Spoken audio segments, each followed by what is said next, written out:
કચ્છ લોકસભા બેઠકના ઉમેદવાર શ્રી વિનોદભાઈ ચાવડાના સમર્થનમાં વિજય વિશ્વાસ સંમેલન પ્રદેશ અધ્યક્ષ શ્રી સી.આર. પાટીલની વિશેષ ઉપસ્થિતિમાં યોજાયું।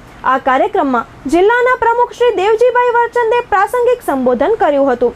આ કાર્યક્રમમાં કચ્છ જિલ્લા પંચાયતના વિરોધ પક્ષના નેતા શ્રી લખીબેન ડાંગર, કોંગ્રેસ પક્ષના વિધાનસભાના અંજાર બેઠકના પૂર્વ ઉમેદવાર શ્રી રમેશભાઈ ડાંગર સહિત વિવિધ રાજકીય પક્ષના કાર્યકર્તાઓ મોટી સંખ્યામાં પ્રદેશ અધ્યક્ષ શ્રી સી.આર. પાટીલજીના વરદ હસ્તે ખેસ અને ટોપી ધારણ કરી ભારતીય જનતા પાર્ટીમાં જોડાયા હતા। પ્રદેશ અધ્યક્ષ શ્રી સી.આર. પાટીલજી સંબોધન કરતા જણાવ્યું કે મોદી સાહેબ આ વખતે સતત ત્રીજી વખત વડાપ્રધાન બનવા જઈ રહ્યા છે અને ગુજરાત પણ 26માંથી 26 બેઠકો 5 લાખથી વધુની લીડ સાથે જીતશે તેવો વિશ્વાસ છે। શ્રી પાટીલજીએ વધુમાં જણાવ્યું કે મોદી સાહેબ વડાપ્રધાન બન્યા પછી કચ્છ પ્રત્યે તેમનો પ્રેમ ક્યારેય ઘટ્યો નથી। મોદી સાહેબે પહેલી વખત ધરતી કંપની તારાજી બાદ લોકોના અથાગ પરિશ્રમથી કચ્છ જિલ્લો કેવી રીતે આગળ આવ્યો છે તેને વર્ષો સુધી યાદ રહે તે માટે સ્મૃતિવન બનાવ્યું છે। સાંસદ અને ઉમેદવાર શ્રી વિનોદભાઈ ચાવડાએ સંબોધન કરતા જણાવ્યું કે આજે કચ્છ વિકસિત જિલ્લો બન્યો છે। એક વ્યક્તિના પુરુષાર્થના કારણે કચ્છ જિલ્લાની તાસીર બદલાઈ છે। આજે કચ્છ દેશ દુનિયામાં અગ્રેસર જિલ્લો બન્યો છે તેનો શ્રેય આદરણીય વડાપ્રધાન શ્રી નરેન્દ્રભાઈ મોદી સાહેબને જાય છે। ગુજરાતમાં એકમાત્ર જિલ્લો કચ્છ એવો છે કે જેનો વિકાસ 4 સ્તંભ સાથે થયો છે, જેમાં ઉદ્યોગ, પ્રવાસન, કૃષિ અને ડેરીનો સમાવેશ થાય છે। વડાપ્રધાન શ્રી નરેન્દ્રભાઈ મોદી સાહેબ સતત ત્રીજી વખત વડાપ્રધાન બનવા જઈ રહ્યા છે। ચૂંટણીના દિવસે ભાજપના ઉમેદવારને જંગી મતો સાથે વિજયી બનાવશો તેવો વિશ્વાસ છે।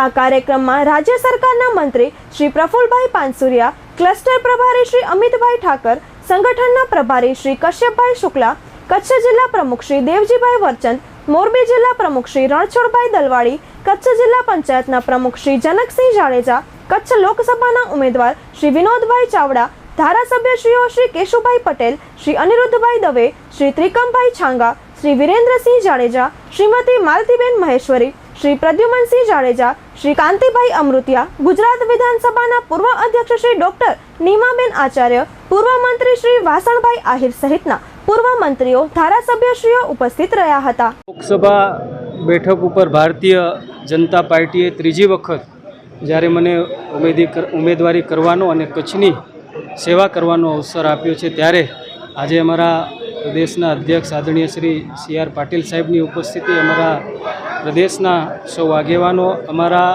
જિલ્લા ભાજપના પ્રમુખશ્રી, ધારાસભ્યશ્રીઓ અને લાખોની સંખ્યામાં, હજારોની સંખ્યામાં જે છેલ્લા 10 વર્ષથી કચ્છ અને મોરબીની જનતાનો પ્રેમ મળ્યો છે એવા સૌ લોકો અને અમારા કાર્યકર્તાઓના સહયોગથી આજે મેં ઉમેદવારી ફોર્મ ભર્યું છે।